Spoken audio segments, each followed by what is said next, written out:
Paano malalaman or paano po ba natin guys ma-check ang ating mga Facebook account kung may nakamonitor or may ibang device na inilagin na po ang ating mga Facebook account. Ngayon guys, open lang natin ang Play Store.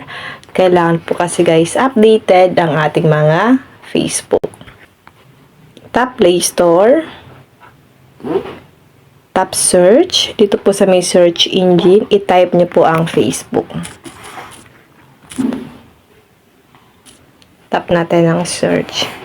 Kailangan guys updated. Kapag may nakalagay po na update, itap lang natin guys ang update.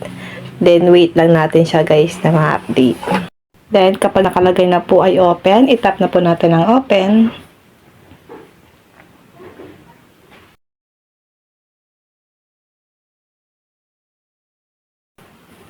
Tap 3 lines. Scroll down, tap Settings and Privacy.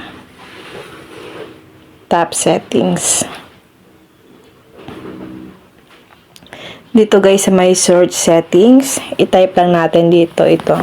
To where. So tap natin ang where your login. Tap lang natin.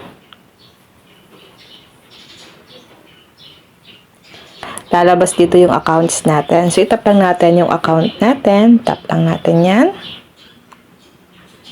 At dito po, makikita nyo po kung saan nakalagin ang inyong mga Facebook account.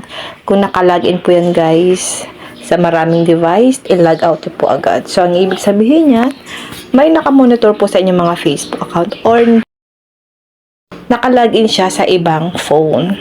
So, para ma-log out yan, itap nyo po ang select devices to log out.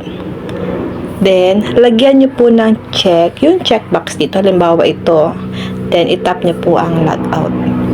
Ganun lang po kadali kung paano po natin malaman kung binubuksan na po ng iba yung inyong mga Facebook account. At kung may nakamonitor na po guys sa ating mga Facebook. Yun lang guys, na po may natutunan kayo sa aking video. Huwag nyo po kalimutan na i-follow ako at i-share ang ating video para malaman din po ng iba kung paano po natin malalaman kung may iba na po nag-access sa ating Facebook. And no, thank you for watching.